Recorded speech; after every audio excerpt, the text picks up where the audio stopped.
a todas e todos, em nome da Comissão de Organização do primeiro Encontro Internacional do Programa de Pós-Graduação em Ensino, do INFISUF, o qual tem como tema Pandemia e suas interfaces no ensino, gostaria de dizer que é com grande expectativa e muita alegria que iniciamos a mesa Despatologização da Educação em Tempos de Pandemia, composta pela professora Maria Aparecida Moisés, que possui graduação em Medicina pela USP, doutorado em Medicina também pela USP e livre docência em Pediatria Social na Faculdade de Ciências Médicas da Unicamp.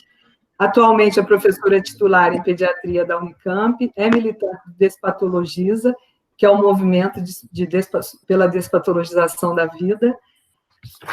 A Gisela Antolit, né, da Universidade de Buenos Aires. Gisela é psicanalista argentina, doutora em psicologia, co-diretora do programa Problemáticas Clínicas Atuais na Infância, no programa de pós-graduação em psicologia na Universidade de Buenos Aires. É membro fundadora do Fórum Infâncias, supervisora de importantes centros de formação para o cuidado da infância na Argentina. E o professor Paulo Amarante, que é médico, psiquiatra, com doutorado em saúde pública pela Escola Nacional de Saúde Pública Sérgio Arouca, da Fiocruz, pós-doutorado em Imola, na Itália, autor de vários livros, Loucos pela Vida, O Homem e a Serpente, enfim. Tem participado como professor convidado em universidades nacionais e estrangeiras. É uma grande referência na área de saúde mental e da reforma psiquiátrica no Brasil e no mundo. Né?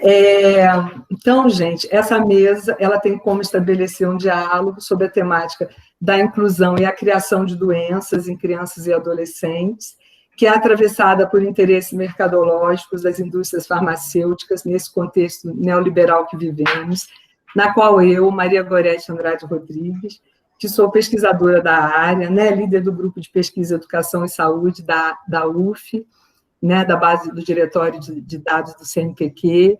Eu fui orientada pelo professor Paulo Amarante no estágio de pós-doutorado, no Laboratório de Estudos e Pesquisas em Atenção Psicossocial e Saúde Mental, onde a gente revisitou a obra da Maria Aparecida Moisés, ele me apresentou a Gisela Antolit. Então, são pessoas que me inspiram muito, inspiram nossas pesquisas, é uma grande honra, uma grande emoção estar aqui mediando essa mesa, viu, gente? Eu sou docente aqui do mestrado e sou atual coordenadora. A dinâmica da mesa consiste em aproximadamente 20 a 30 minutos de cada, né, participante apresentar seu trabalho, pesquisa. Durante as apresentações, as pessoas que estão participando do evento podem escrever no chat suas perguntas e comentários. Ao final da fala, abriremos espaço para que as possíveis perguntas sejam respondidas. Antes de passar a fala para a professora Maria Aparecida Moisés, eu gostaria de agradecer às professoras Maria Aparecida e Gisele, ao professor Paulo Amarante, por estarem conosco, colaborando na realização desse evento tão importante para o nosso programa de pós-graduação e para o fortalecimento das áreas de ensino e educação. Nossa imensa gratidão pela disponibilidade de vocês, pelo tempo dedicado para estarem aqui hoje, construindo novas perspectivas de compreensão da realidade, pois as conjunturas sociais, políticas, econômicas e ambientais atravessadas pela pandemia revelam as diferentes formas como o ensino e a educação têm sido projetados historicamente no país e na América Latina.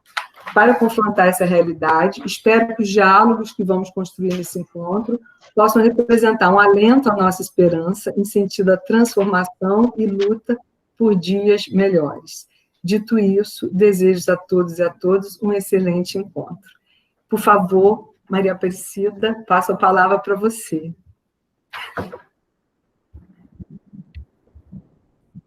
Bom, boa tarde a todos.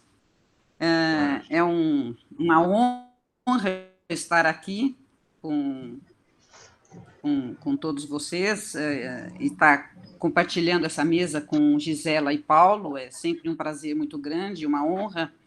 E é esquisito falar em prazer, né, nessa situação da gente estar discutindo esse tema, mas, enfim, seguimos continuando a precisar e sentindo prazer nos bons encontros, né, que é o que nos permite continuar resistindo e reexistindo, cada vez mais necessários, né?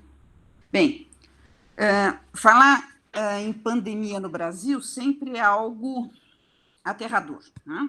Hoje, nós temos oficialmente 141.776 pessoas mortas pela pandemia. 141.776 pessoas que morreram sem necessidade. Não era para ter morrido. 141.776 pessoas que deixaram algo em torno de pelo menos 1 milhão de outras pessoas que permanecem sofrendo e chorando as suas perdas. Nós somos o segundo país em pior lugar em número de óbitos. E em número de óbitos por 100 mil, somos o terceiro país. Só perdemos para a Itália e para o Reino Unido. Estamos à frente em número por 100 mil, à frente, inclusive, dos Estados Unidos, né? Que é digamos que é a meca do nosso desgoverno. Mas é essa a situação que vivemos. E isso sem considerar a extrema subnotificação de casos e de óbitos que vivemos aqui no Brasil.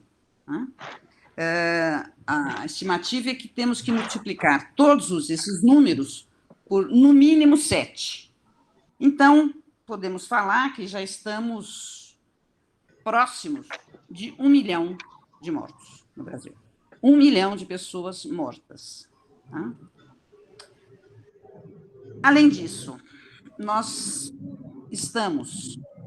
vivemos, além desses números horríveis, tem um dado no Brasil que é assustador e que nos diferencia, não positivamente, mas muito negativamente, de todo o resto do mundo. Né? Mais um dado, né? São vários. Nós vivemos há 7 meses, estamos há 7 meses vivendo o terror.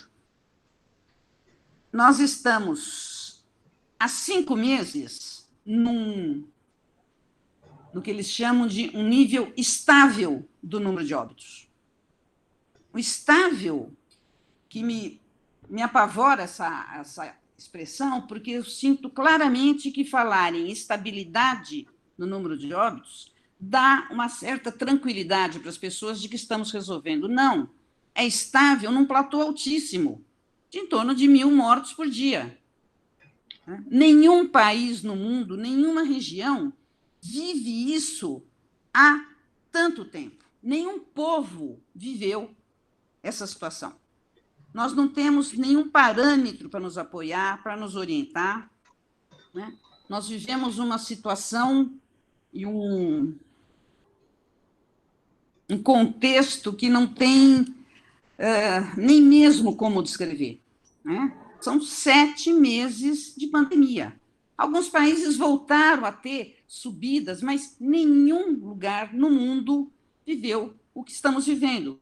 7 meses continuamente em pandemia. E por quê vivemos isso? Pela ausência de políticas públicas. Ou melhor, por uma política de ausência de política. Uma política que despreza a vida e que despreza as pessoas. E que despreza tudo. Uma política genocida.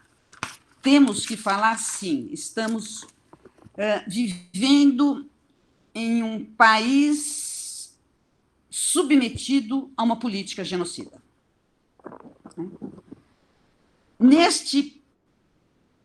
Quer dizer, qual povo vive 7 meses continuados ouvindo que precisa manter isolamento? E sem manter, lógico. Qual povo vive isto? Hoje, no Brasil, quem não é negacionista, racista, homofóbico, quem não é bolsonarista, enfim, quem não é fascista, vive com medo. Vive com medo e vive com ansiedade. E viver com medo é terrível, nós sabemos. Viver com medo de perder uma pessoa querida é insuportável. Viver com medo de morrer não tem palavra para descrever. Nós estamos vivendo um ambiente doente, patológico e patologizador. Nós não estamos doentes, nós não somos doentes. Nós estamos vivendo um mundo patologizador. Vivemos num mundo com uma política patologizadora, uma política que tenta nos adoecer. Se eu estou ansiosa, eu tenho motivos. Se eu estou comendo demais, eu tenho motivos. Se eu estou sem conseguir dormir, eu tenho motivos. Se eu estou anorética, eu tenho motivos. Se eu estou dormindo demais, eu tenho motivos. Se eu estou irritada, eu tenho motivos. Eu não estou doente. Eu não tenho nenhum transtorno mental. Por favor, não me deem antidepressivos e não me deem ansiolíticos. Não venham com diagnósticos, rótulos, e nem me deem pílulas. Não é pílula que eu estou precisando.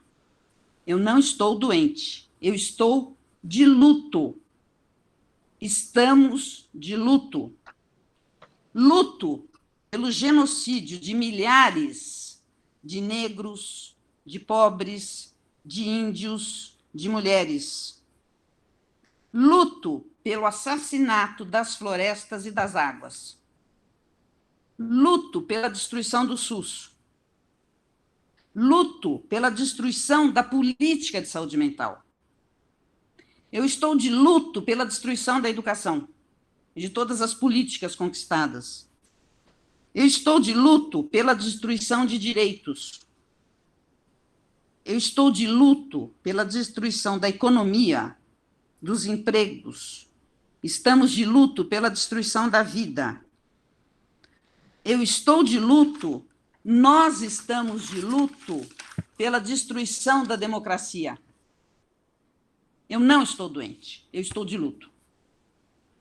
Nós não estamos doentes, nós estamos de luto. Eu, criança, estou irritada, insatisfeita, agitada. Eu, criança, estou desanimada. Eu, criança, estou cansada, exaurida de aulas online. Eu e a minha professora estamos cansados de aula online. Eu e a minha família não aguentamos mais aulas online. Eu, criança, quero jogar bola. Eu, criança, quero brincar com meus amigos. Eu, criança, quero jogar com meus amigos. Eu, criança, quero brigar com meus amigos. Eu preciso brincar e brigar com meus amigos. Eu, criança, não quero estudar online. Eu, criança, não quero ficar presa em casa. Eu, criança, não aguento mais ver meus pais tão tristes e preocupados. Eu, criança, não estou doente. Não tenho nenhum transtorno. Eu, criança, não tenho nenhum transtorno mental. Porque eu, criança, não estou bem porque meu mundo está um caos. Eu, criança, choro a morte da minha avó. Eu, criança, choro porque não posso abraçar meu avô. Eu, criança, não aguento mais ficar sem escola. Eu, criança, tenho medo de voltar para a escola, porque eu tenho medo de ficar doente. Eu tenho medo de transmitir a doença para os meus avós. Eu tenho medo que meus avós e meus pais morram porque eu voltei para a escola. Só lembrando, gente, Manaus abriu as escolas. Em menos de um mês, comprovadamente, 5,4% dos profissionais que trabalhavam nas escolas abertas fisicamente foram contaminados. Com IgG. Com IgM foi um número muito maior. Então, o número é muito maior, é próximo de 10% em menos de um mês. É disso que a gente está falando. Eu, criança, não estou doente. Não me rotulem com diagnósticos e não me tragam pílulas. Vejam, falar em patologização é falar de um álibi. A patologização sempre foi e continua sendo um álibi. Ela sempre foi e continua sendo um álibi para a intolerância, para o preconceito, para o racismo, para a homofobia, para a misoginia. Ela sempre foi um álibi para aqueles que nos querem normatizados, padronizados, submetidos, não questionadores. A patologização é um álibi para um sistema opressor. Mas hoje, no Brasil, ela também é um álibi para a política de ausência de política pública, nos campos da saúde, no campo da educação, no campo da economia, no social, no campo do enfrentamento da pandemia. É disso que estamos falando. Nós estamos falando de um álibi para tudo isso. E que está correndo muito. Né? Ele está crescendo violentamente. Então, pensar em despatologizar a educação, em qualquer momento, exige pensarmos em políticas públicas de educação, socialmente referenciadas, de qualidade, universais. É disso que estamos falando, daquela nossa meta. A educação como um direito de todos e dever do Estado. Uma política que privilegie isto, uma educação de qualidade, socialmente referenciada. Tá? Exige pensarmos em políticas públicas de educação despatologizadoras, o que obriga a termos políticas públicas de formação dos profissionais da educação, uma política despatologizadora na formação desses profissionais. Também exige políticas públicas despatologizadoras na saúde.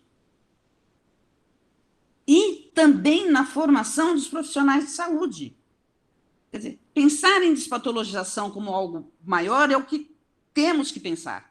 Eu posso pensar num processo de despatologização quando eu estou trabalhando com uma criança em particular, com uma família, com uma escola, mas eu tenho que pensar grande. E eu só consigo pensar grande se eu pensar em termos políticos. A patologização é um processo político, um processo biopolítico, e a despatologização é um processo político de enfrentamento desse outro processo, da destruição da vida. Então, temos que pensar em políticas públicas de qualidade voltadas para a melhoria da qualidade de vida de todos, e não de privilegiados. Veja, eu não estou falando no vazio.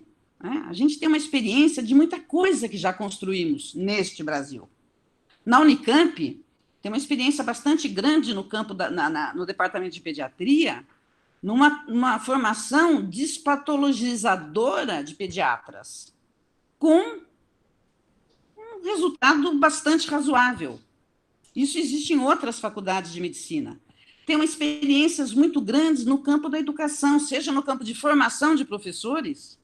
No estado de São Paulo tem vários, na UF, na UFRJ, na UERJ, tem muita gente trabalhando com a formação de professores, com políticas de formação de professores, numa perspectiva despatologizadora, com grandes resultados.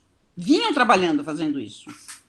Temos experiência de atuações diretamente no campo da educação.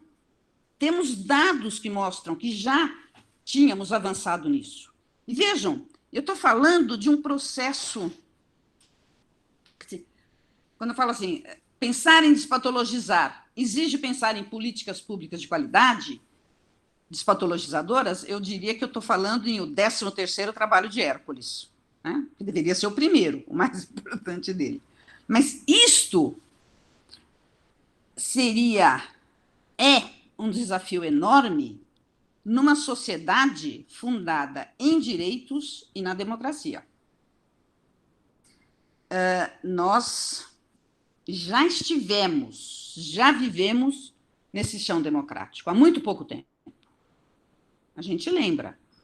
E a gente estava conquistando direitos e qualidade de vida e conquistas no campo de políticas públicas a cada dia.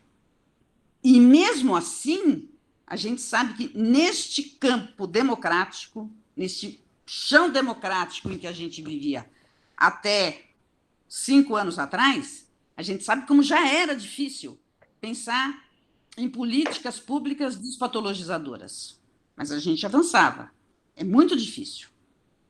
Mas agora, desculpem, a gente não está vivendo num terreno democrático. Não estamos vivendo na democracia. Não estamos vivendo um Estado de direitos. Não existem direitos.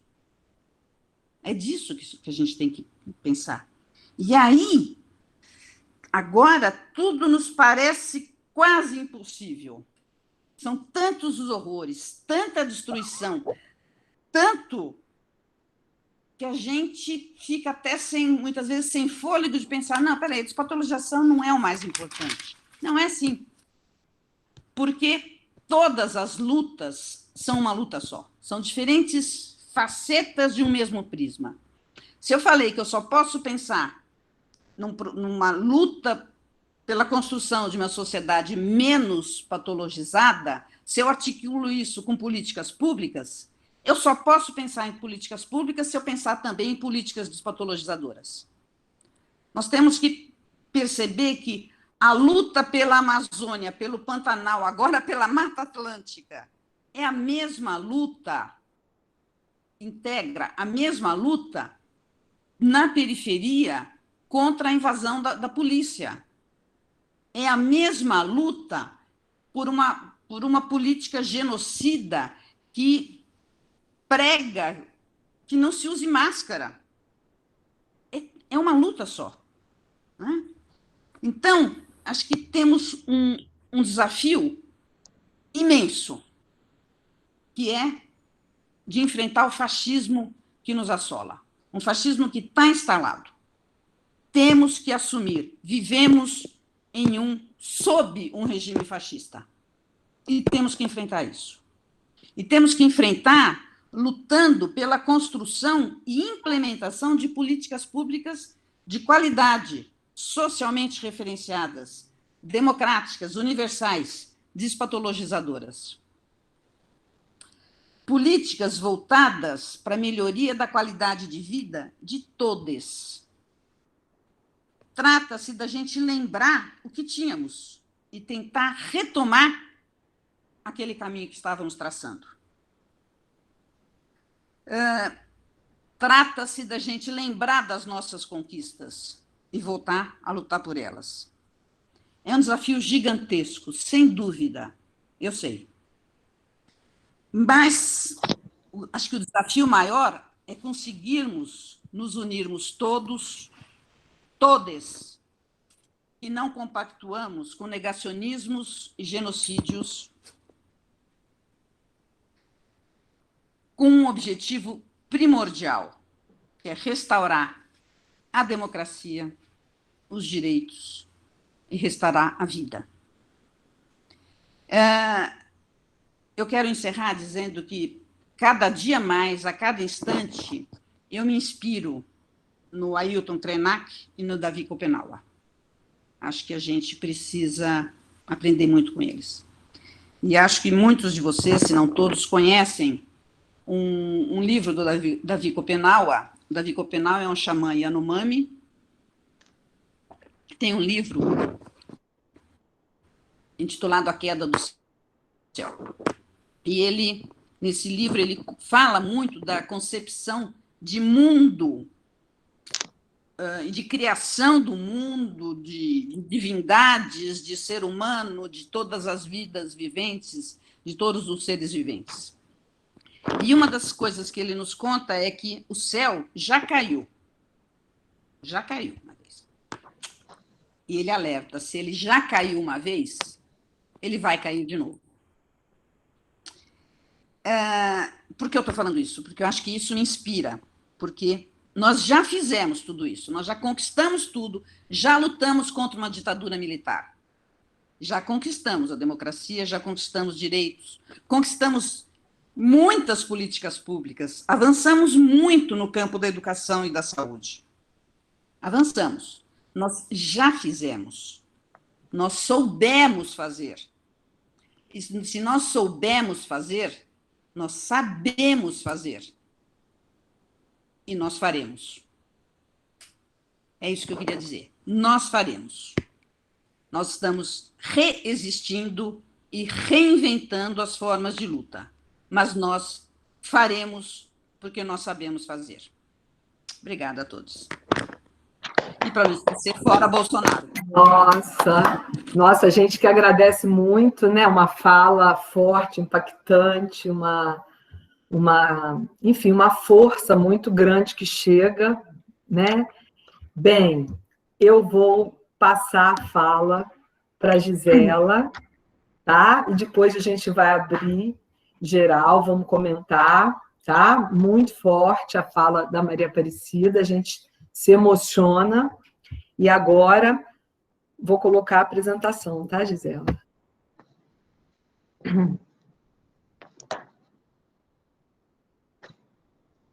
Comienzo a falar? Tá bom? ¿Se escucha bien? Sí. Ok. Bueno, primeiro eu vou tentar falar em portunhol. Espero que vocês compreendam. Muito obrigada por o convite, muito obrigada por estar aqui com a Cida, com o Paulo, com todos vocês. Para mim é sempre muita responsabilidade estar nesse tipo de encontros. Tive que estudar muito para ver o que estava acontecendo agora no Brasil. Estou muito impactada, vou acompanhando as notícias e fico muito comovida com o que está acontecendo com vocês, que é isso que está acontecendo com nós, porque somos todos os irmãos da América Latina, né? E vocês já acompanharam a nós em nossa própria situação. Vai para a anterior, Maria? Eu vou contar um pouquinho. A primeira, essa é a segunda. Eu não consigo escutar você. Aí. Então, eu vou contar a ideia aí de isso que eu vou apresentar. Eu fiz um alfabeto estou fazendo um jogo com isso, então fiz um alfabeto da inclusão e para repensar a questão da inclusão e a despatologização da educação em tempos de incerteza. E esta apresentação tem textos que eu fiz a tradução, assim que pode ser que tenha muitos erros, pido desculpas, não cheguei a mandar para que vocês revisaram isso. E tem uns desenhos muito, muito bonitos de Laura Heiter, que é uma colega do fórum. Então, eu tomei alguns conceitos que vou ir fazendo um percurso por aí. Então, você vai passar, Maria, o seguinte? Então, tomei algumas palavras em função do alfabeto para pensar juntos a questão da inclusão em tempos de incerteza. Eu conto para vocês que no dia 13 de março, na Argentina, as escolas fecharam suas portas de presença para abrir suas portas da conectividade das formas que foram possíveis. Uns com telas, outros com livrinhos, PDF, WhatsApp, caixas de materiais ou outras formas que foram inventadas por os professores. A questão foi, então, como organizar as aulas remotas em um contexto de emergência sanitária. Como continuar as aprendizagens em ambientes que já eram precários, fundamentalmente, né? A pandemia, então, é um acontecimento sem precedentes na vida de todos. Cada escola e cada professor tiveram que se perguntar como iriam acompanhar essas crianças e adolescentes. como iriam construir espaços para continuar hospedando seu e nossos afectos, e fazendo apostas em contexto de emergência sanitária devastador.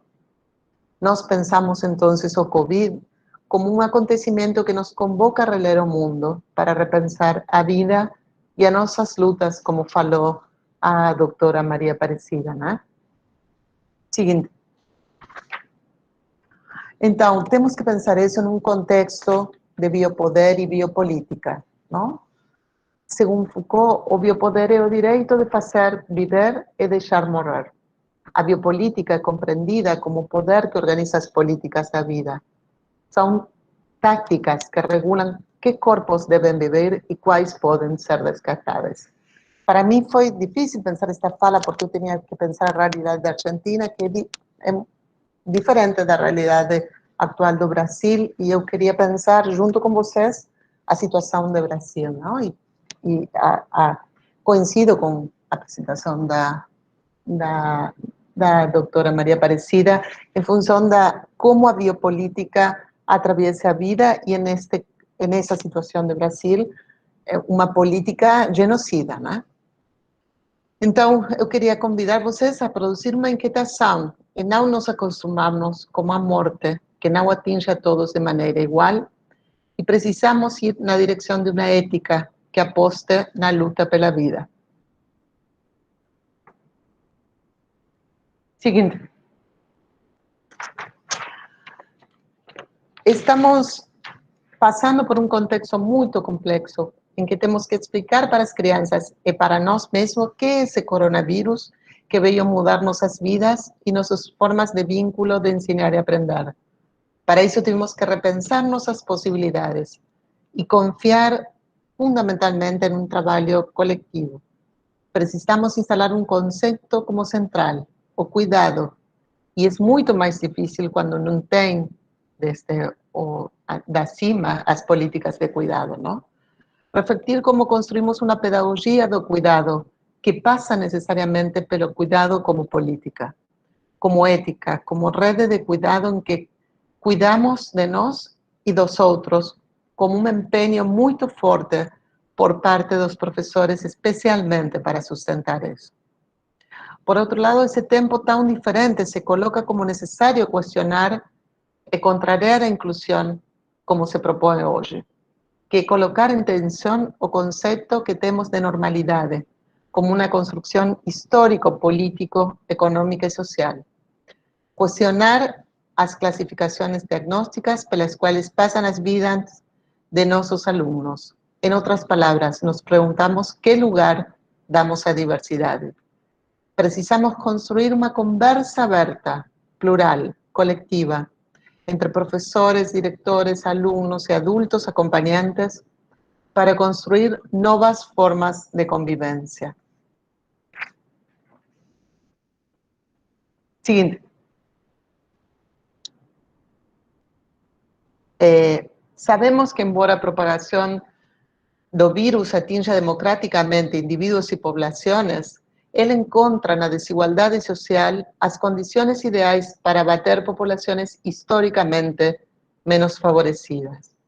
Como podemos garantir, então, os direitos de todos de permanecer na escola, de aprender, que sejam cumpridos em um contexto em que essa desigualdade feroz foi exposta?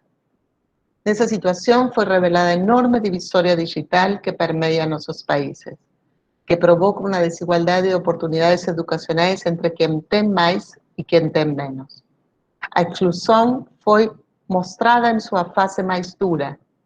Isso nos causou muito rebuliço, ao perceber quantos e quantas caíram do mapa escolar porque não tínhamos recursos materiais para cessá-los.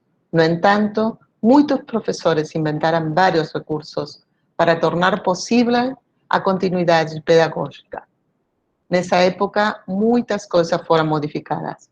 Entre elas, não somos os professores que sabem e ensinamos os alunos que não sabem. Estamos todos aprendendo ao mesmo tempo, num clima, em momentos de grande confusão, porque temos que construir respostas enquanto estamos passando nesse tempo que nos desafia, nos questiona. Precisamos despatologizar a pandemia, a vida, sem ignorar os efeitos e marcas dolorosas que este tempo está deixando.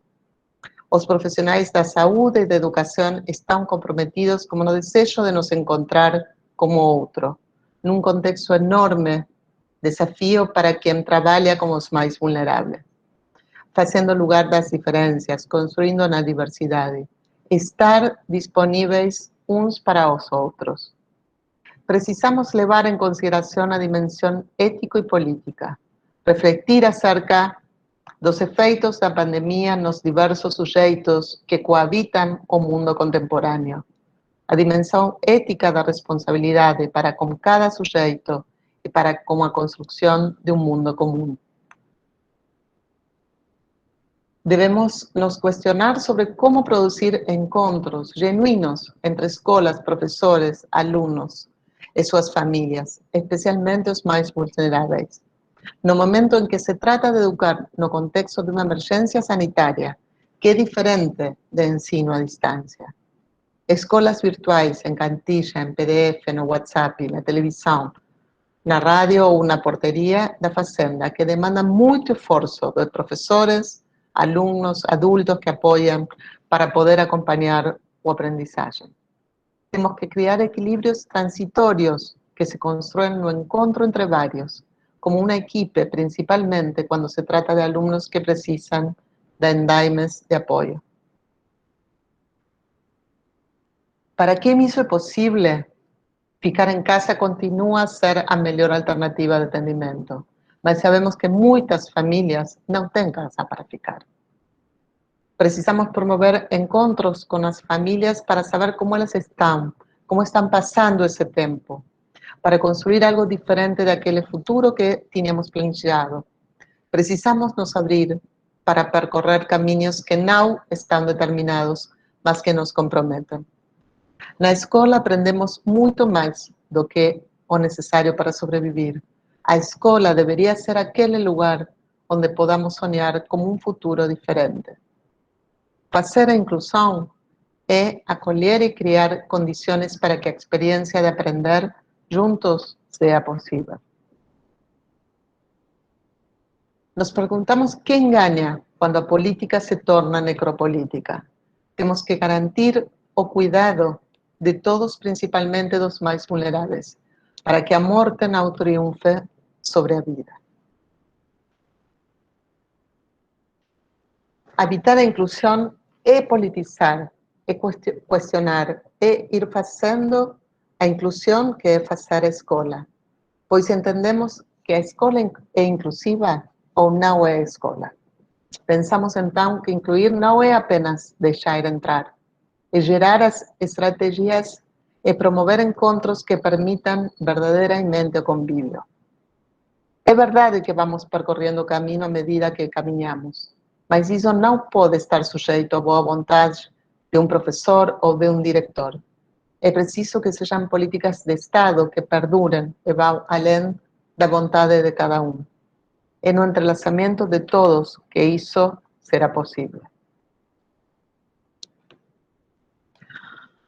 A plataforma Inumeráveis tem como objetivo valorizar em forma de registros históricos cada uma das vidas perdidas em função da pandemia e dar visibilidade a histórias antes invisíveis. Os invisíveis são aqueles que estão no limbo da faixa da vulnerabilidade social.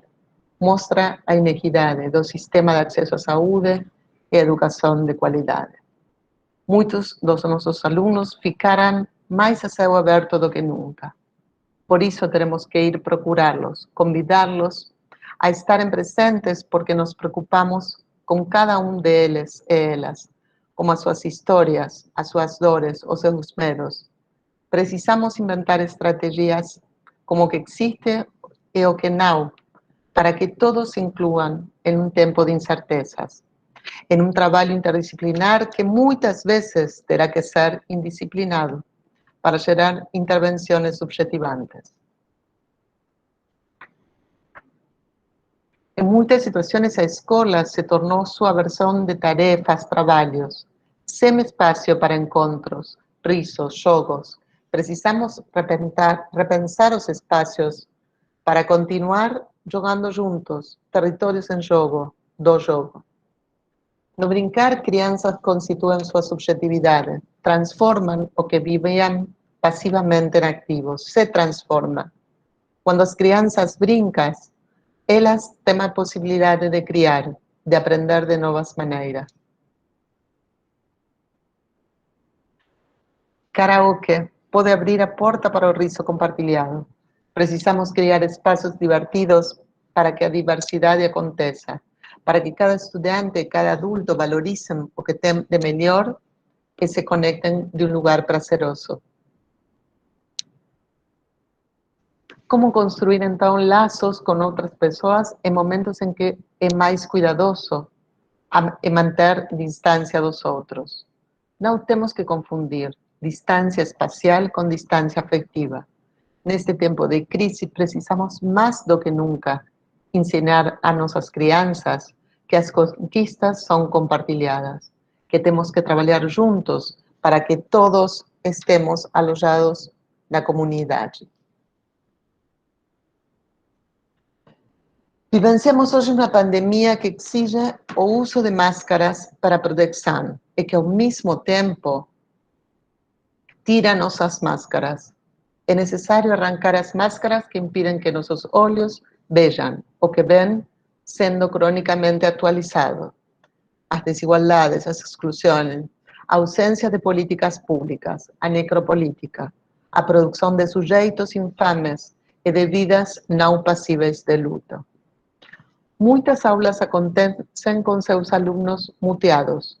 A escola verticalizada não promove trocas e precisa construir outras referências, outros modos de encontrar mais facilitadores. Assim pode surgir afetos, medos, os dos alunos e também os nossos. Medo do contágio, da doença, de não saber quando nos encontraremos de novo. Por outro lado, a meritocracia nos mostra sua face mais dura, deixando cada vez mais os vulneráveis do sistema de fora. Marcas subjetivas de um tempo inesperado que teremos que transitar para trabalhar juntos. Neoliberalismo é uma transcrição em termos de saúde do neoliberalismo econômico e social. Deixa ao destino de cada quem salva e quem morre. É um conceito que inventou o filósofo Jean-Luc Nancy. Uma nova modalidade de neodarwinismo no campo da saúde que retira os descartáveis do sistema. Pobres, idosos, com deficiências, todos aqueles que não são produtivos para o sistema. Uma necropolítica que dita quais vidas valem a pena ser lamentadas e quais não valem nem mesmo para entrar em uma estadística. Vidas que não contam. Todavia, a política se converte em uma necropolítica quando os regimes de desigualdade determinam quais corpos vivem o risco.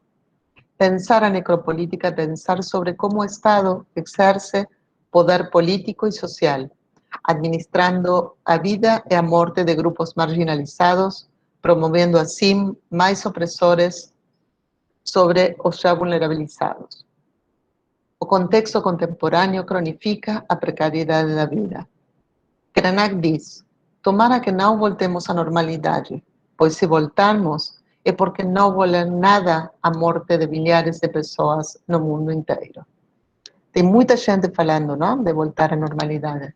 Não queremos isso, não queremos voltar àquela normalidade que produz tudo isto.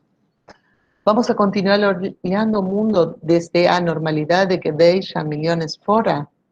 Não basta que as crianças tenham o direito de ser educadas. Precisamos que sejam sustentadas por um tecido forte e novo que nos construi na nossa outra idade.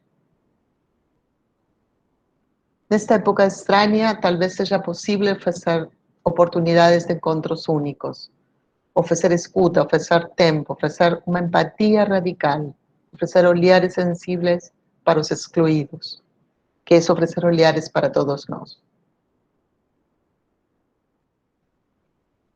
Pandemia significa etimologicamente o que afeta a todas as pessoas. A pandemia de coronavírus é um espelho das vidas que têm o direito de ser cuidadas e as que serão relegadas à própria sorte. Sem dúvida, essa situação diz respeito a todos nós, pois não há como cada ação individual não afetar o coletivo. Não há como se salvar na solidão. Hoje, mais que nunca, é prescindível construir políticas de cuidado que considerem a prevenção, para a qual é preciso estar disponível para ouvir, não esperar passivamente pelos pedidos de ajuda. Políticas educacionais inclusivas são aquelas que devem legislar para que o direito à educação seja garantido, para que a promessa de uma escola para todos e todas seja possível por meio da promoção de prácticas desobedientes que se rebelam contra as exclusões cotidianas. Cuestionar as mortes, as desigualdades, a exclusão social, a ausência de políticas públicas que efectivamente dialoguem com as comunidades, a violação de direitos. Apontar a dimensão ética de compreender que ainda que todas as vidas sejam precárias, algumas enfrentam mais condições de precariedade.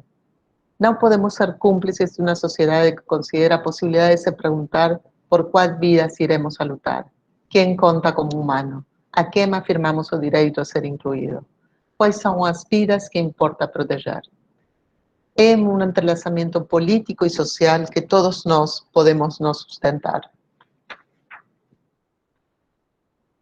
Esse tempo nos desafia a ter que repensar estratégias, montar novos ritmos, rotinas. É preciso resgatar alguns rituais escolares e inventar outros, porque a escola mesmo nessas condições continua sendo uma forte organizadora da família. Uma das situações que mais falta aos estudantes é o recreio. Como inventamos espaços para brincar, para conversar entre eles, repensar a trama para nos encontrar além das tarefas, no riso compartilhado, reinventar maneiras para minimizar as adversidades do dia a dia. Como dar lugar aos diferentes sentimentos que esse tempo produz em todos nós. Muitos dos nossos alunos estão sozinhos, porque os adultos são exigidos num tempo que não desiste e não tem condições de acompanhar e apoiar. Temos que encontrar maneiras de sustentar aqueles que têm que sustentar. Somos sensíveis àquilo que nos move do outro, que nos mobiliza. A escola muitas vezes se constitui naquele outro em que se pode confiar, nos confiando os segredos mais íntimos, às vezes os mais dolorosos, como situações de violência ou maus tratos, onde a singularidade é posta em jogo. Se houver outro em disponibilidade, subjetividades podem se entrelaçar. O tempo de Cronos foi transformado.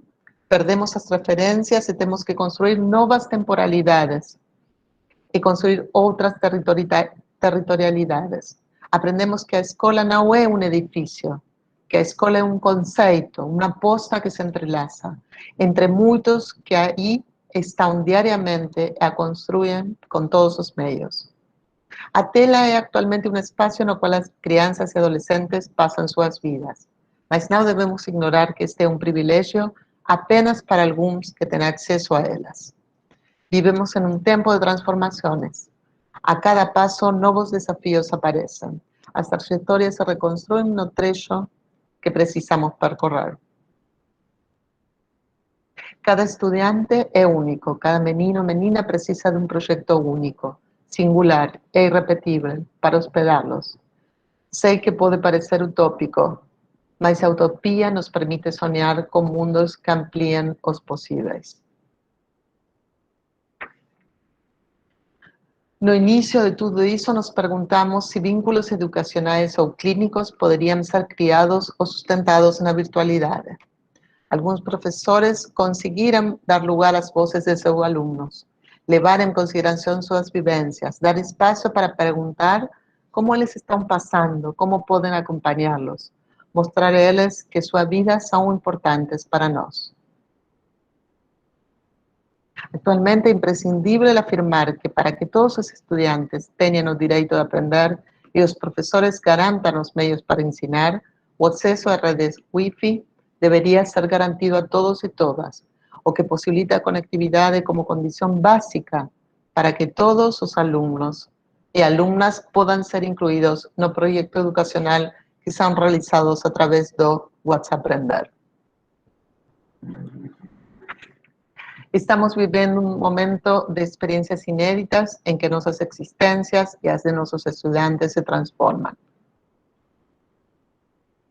Esteban Levin, um psicoanalista argentino, inventou nesta época um delivery de desejos que se entrelaçam, que nos relançam e nos tiram das capturas endogâmicas, que sustentam a relação com os outros, que construem uma comunidade, troca possíveis com nós outros, produzir jogo, produzir encontros, uma relação que só se sustenta pelo desejo de continuar conectando. Nesse contexto, com um grupo de colegas do fórum, criamos um livro para que as crianças colocassem em jogo suas emoções, seus medos, sua capacidade lúdica e escrevimos "E acá estoy con el mundo patas para arriba". Para quem quiser ler, esse livro é um livro pensado para crianças, está disponível no site do fórum. Porque o nosso mundo e o das crianças virou de cabeça para baixo e precisamos inventar recursos para viajar sem bússolas. É hora de abrir as janelas do Zoom, de atualidade, construindo uma pedagogia rizomática. Rizoma é um conceito de Deleuze e Guattari, é uma raiz que cresce na extensão, na horizontalidade, de uma comunidade que se entrelaça, de estratégias que se construem em comum, que incluem verdadeiramente todos e todas, que construem uma pedagogia da esperança, em que a existência humana não é compreendida sem esperança e sem sonhos compartilhados. E para fechar, não podia ser sem umas palavras de Paulo Freire, se estou falando de educação em Brasil. Os sonhos são projetos pelos quais se luta. Sua realização não se verifica facilmente sem obstáculos. Implica, pelo contrário, avanços, recuos, marchas às vezes demoradas. Implica luta. Na verdade, a transformação do mundo a que o sonho aspira é um ato político. E seria uma ingenuidade não reconhecer que os sonhos têm seus contra-sonhos. Muito obrigado a vocês.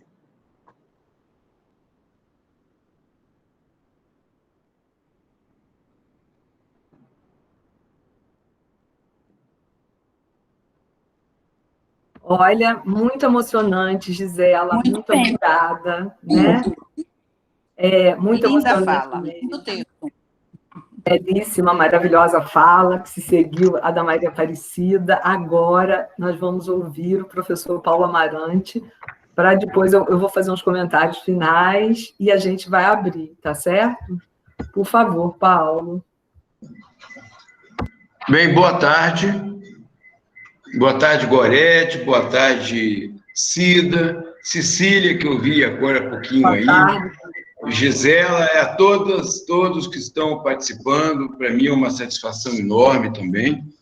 Como Cida e Gisela já falaram, né? É uma satisfação a gente poder saber que tem pessoas pensando, refletindo, resistindo, construindo, seguindo nas utopias, nas lutas.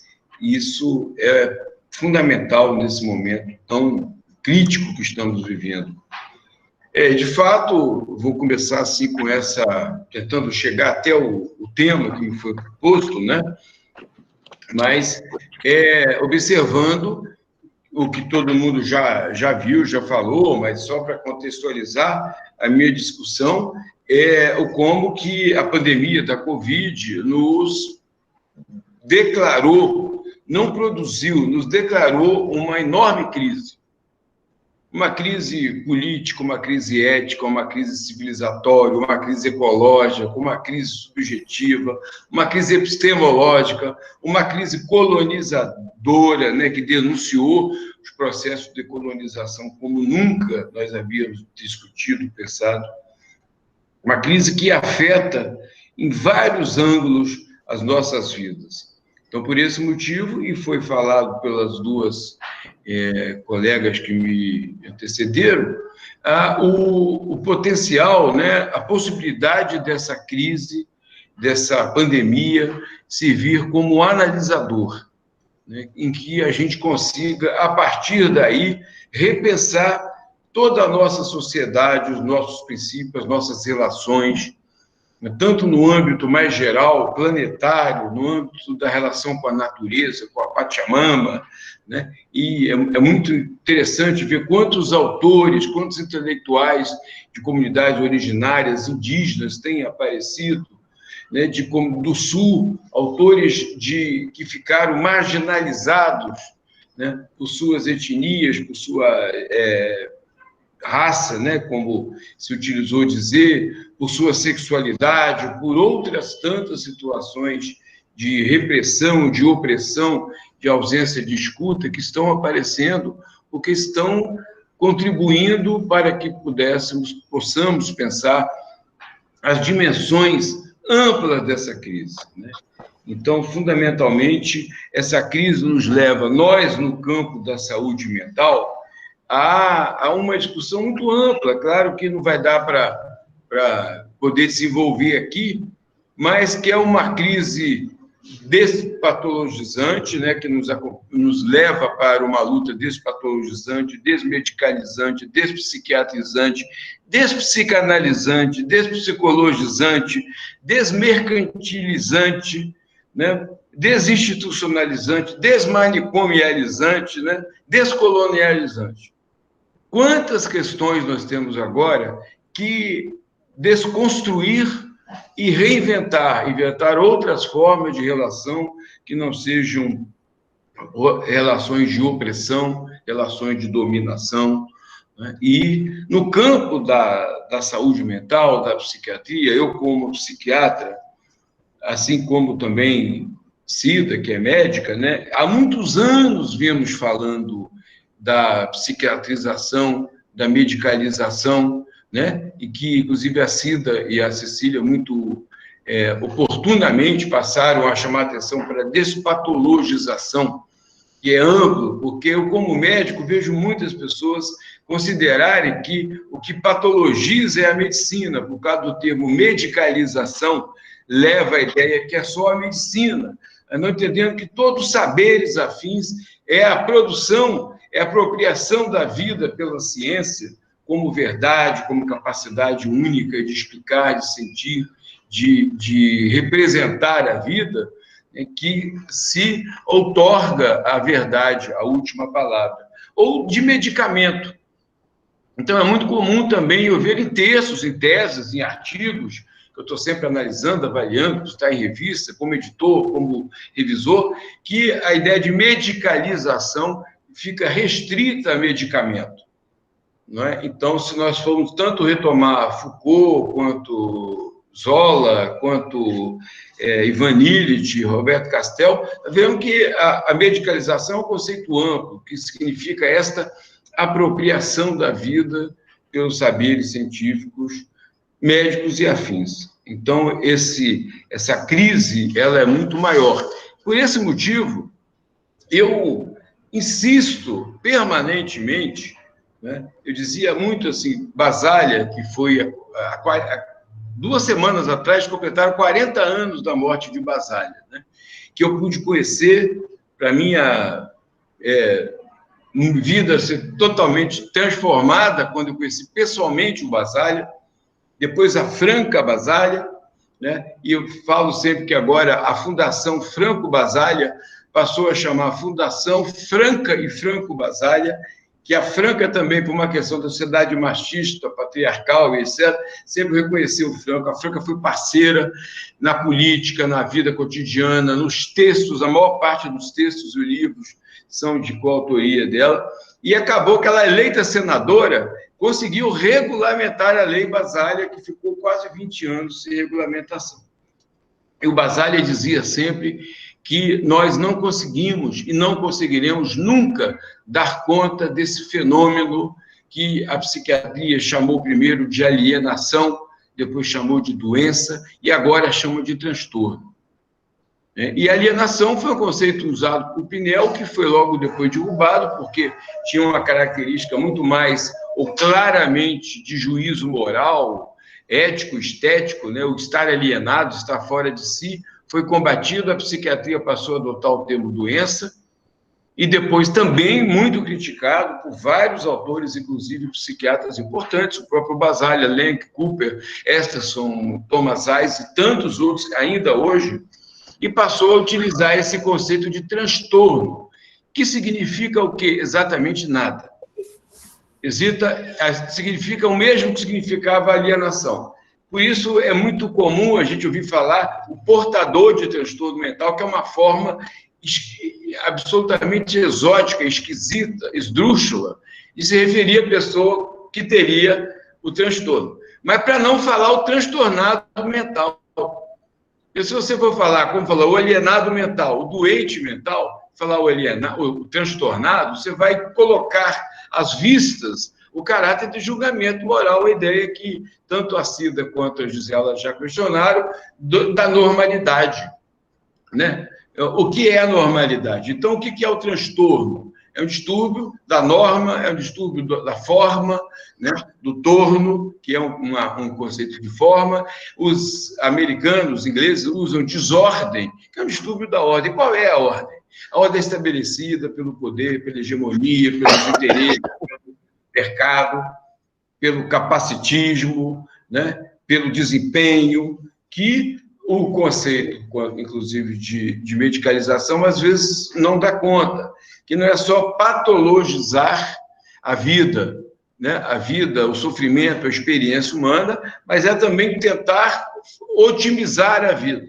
A ideia das pessoas tomando aditivos sexuais, cognitivos, etc., etc., de cada vez mais as ciências médicas e paramédicas e afins tentando reconstruir uma ideia de felicidade, de bem-estar, de beleza, de inteligência, de desempenho sexual e tudo mais. Aliás, a Márcia Angel, médica, uma das grandes pesquisadoras a denunciar a questão da medicalização, chama a atenção, mostrando por A mais B, que a indústria farmacêutica, entre outros mitos e outras mentiras, diz que aposta na pesquisa de tratamento de doenças, etc. Os grandes investimentos da indústria farmacêutica são a propaganda médica com os médicos, financiando viagens, congressos, livros, brindes e etc., etc., feitiços que os médicos adoram de ganhar quando se submetem a isso. E, no campo da pesquisa, pesquisam drogas que melhoram o desempenho sexual, combatem a queda de cabelo, tem muito mais a ver com questões da estética. Quem pesquisa mesmo tratamento ainda são as universidades públicas, elas chamam atenção para isso, eu queria chamar a atenção disso, né, já que estamos no evento de universidade, e que também, na hora do tratamento, nós estamos vendo agora com a Covid, quem cura, quem trata, quem acolhe, quem cuida, é o SUS, né, e através dos seus vários instrumentos, as suas universidades.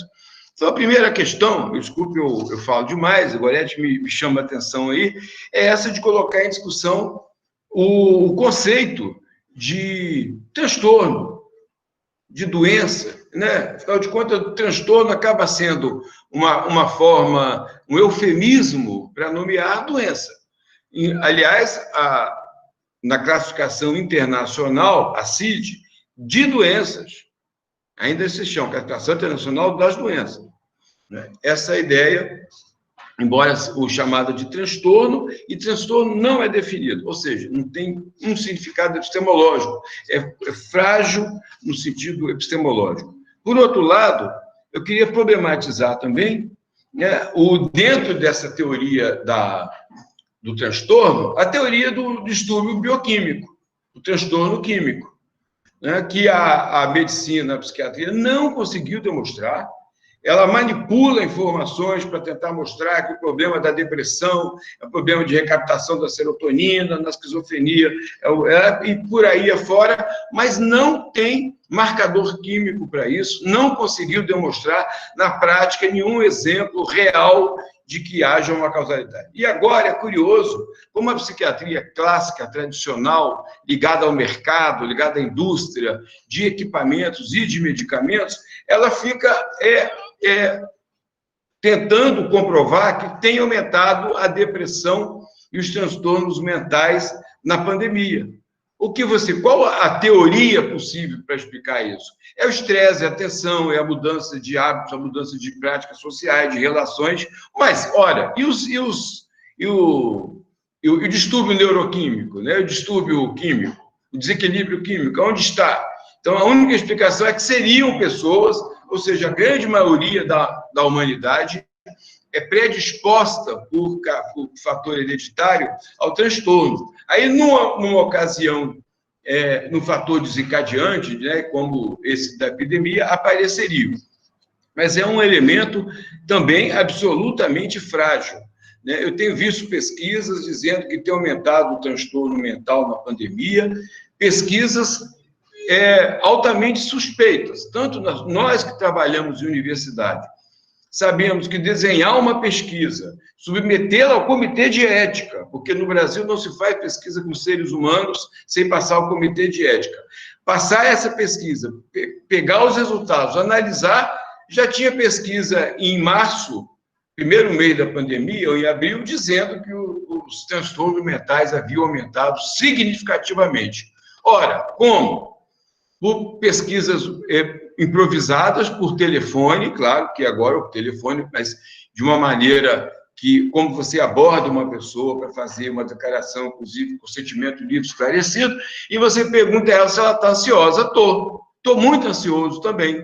Como as crianças que a Cida falou, eu não posso ir no recreio, eu também adoro um recreio, adoro ir no mercado, adoro ir na fila do banco, falar da vida, encontrar pessoas, adoro ir na feira, e não posso fazer isso. Você lava as mãos toda hora? Falo, a TV Globo manda eu lavar em toda o Jornal Nacional, e eu lavo compulsivamente as mãos em tudo que eu pego, qualquer coisa que chega da rua. Então, eu estou fazendo uma analogia, uma caricatura, mas para mostrar o quanto que determinadas representações, significados, podem ser reinterpretados. Mas eu vi claramente pesquisadores fazendo isso, dizendo que estava aumentando por esses e aqueles sintomas, insônia, né, perda do dia pela noite, etc, etc. Evidentemente, sofrimento, alterações, desconforto mental, em que hipótese alguma é sinal de transtorno, que, em última instância, no significado deles, é sinônimo de doença. Então, eu queria também fazer alguma contribuição para desconstruir essa ideia da teoria bioquímica, né, que existem vários livros demonstrando isso, mas eu queria demonstrar nesse momento o quanto é importante lembrar que essa teoria do transtorno químico do cérebro é absolutamente equivocada e não tem comprovação. Até por esse motivo, o Instituto Nacional de Saúde Mental dos Estados Unidos parou de financiar as pesquisas que usam como referência o DSM-5, considerando que o DSM-5 é absolutamente ideológico, é acientífico, etc. É uma briga lá deles, mas é importante a gente saber. Por outro lado, é importante também colocar em discussão essa ideia de que seja transtorno químico, ou seja, um distúrbio edipiano, ou etc., etc., que o transtorno, o sofrimento mental, o mal-estar psíquico, ele é individual. Ele está na pessoa, seja por uma endogenia, como dizia Morel, depois retomado por Kreppel, um fator endógeno, por algum tipo de distúrbio, de predisposição interna, e por esse motivo a OMS gosta muito de falar agora dos determinantes sociais, que é uma forma de negar toda uma produção científica, política, epistemológica, importantíssima, criada na América Latina, que é da determinação social do processo saúde e enfermidade. Não é determinantes da doença, determinantes da saúde, mas é determinação social do processo saúde e enfermidade. Conceito tão bem formulado por Asa Cristina Laurel, Edmundo Granda, Jaime Breyer, Sérgio Aroca e tantos outros, né? Vicente Navarro, que demonstram quantos elementos complexos, simultâneos, interferem na produção do modo de vida, dos hábitos, etc., e na produção, inclusive, do sofrimento. E na produção, na transformação da ideia do sofrimento traduzido em sintoma e doença, que acaba sendo, para o mercado, né, mais forma de mercado. Quer dizer, o significado para o que se chama neoliberalismo, liberalismo, capitalismo, qualquer outro nome que se dê, né, individualizar a ideia, a causalidade dos transtornos, torná-los doenças, significa várias coisas, né? Muito rapidamente. Uma é despolitizar o fator do desemprego, o fator da falta de políticas públicas, o fator da falta de política educacional para as crianças, de sala de aula, de etc. Toda uma forma de cuidado, de assistência, de provedoria que o Estado deveria fazer, né? E que hoje o Estado já não é mais nem provedor, nem mediador dos interesses. O Estado é o capital. O Estado está tomado pelo capital e, por esse motivo, transformar os problemas em problemas individuais retira a dimensão pública, coletiva deles. E, além disso, transforma em mercado. Então, você está desempregado, está desesperado, não há mais uma calçada no bairro que eu moro aqui para você colocar um vendedor ambulante, que não há mais espaço, vendendo as mesmas coisas, e essas pessoas estão se automedicando ou buscando medicação, consumindo medicamentos à torta e direita, porque consideram que a incapacidade é delas, né, por decorrência de um transtorno. A outra questão que temos que problematizar, eu estou fazendo uma lista de problematizações, é a própria escola, né? A escola, que já foi plenamente abordado, tanto pela Cília quanto pela Gisela, não vou, então, abordar muito, desempenhar muito, mas um modelo institucional centrado no poder disciplinar, na ideia de poder disciplinar, tão bem desenhado por Foucault, no estudo, quando fala da escola normal, né, modelo da escola normalizadora, da escola que constrói a ideia de normalidade, inclusive, né? Eu sou do tempo, Gorete, em que existiam as normalistas. Lá na minha cidade, Colatina, as normalistas andavam com um vestido plissé, uma saia plissé, uma blusinha. Então, a ideia da normalidade, elas eram as normalizadoras, a normalista. Né? O modelo de escola, das cadeiras em fila, aquelas fotos que o Foucault coloca no livro, que eu acompanhei. Eu estudei em seminário de padre, eu estudei em colégio religioso, né? Aquela homogeneização, aquela padronização, o cabelo cortado da mesma forma, o uniforme, né? Todo um padrão que já não cabe mais. Um modelo criado no final do século XVIII, entendendo? E que não tem mais cabimento, que não tem, e já foi absolutamente superado. Da mesma forma que o modelo de família. Então, a crise também, para não dizer que é familiar, como Lang e Cooper diziam, é familiar, da estrutura, do modelo, da dinâmica, da mulher que não fica mais enfiada em casa como doméstica, como tal, que está produzindo, o homem que não assume os papéis, e tantas outras nuances, né, que eu não vou entrar muito em detalhe, porque também são análises complexas, eu poderia incorrer em erros. Mas tanto a escola quanto a família mudaram. E aí eu vou chegar nas pesquisas sobre a questão da criança, da medicalização. A primeira pesquisa que eu participei mais ativamente foi em 1912, foi publicada em 1914, com uma aluna minha no mestrado, Valéria Sanches, no ambulatório do Centro de Saúde da Fundação Oswaldo Cruz. Nós estudamos 100 e tantos prontuários, 114 prontuários. Olha, é impressionante. Todas as crianças tomavam Ritalina, era prescrito Ritalina, e nenhuma delas tinha problema familiar, tinha problema estrutural. O problema não aparecia. Elas moravam na comunidade, né? Na terminologia mais antiga, politicamente correta, mas para ficar claro, na favela, do lado da Fiocruz, enorme violência policial, enorme violência da milícia, uma das milícias mais violentas, onde a pessoa que comprasse qualquer produto fora da milícia era linchado de público sem a família poder chamar um socorro médico, a polícia, nada disso. E se chamasse, aí outra pessoa da família. Uma violência enorme.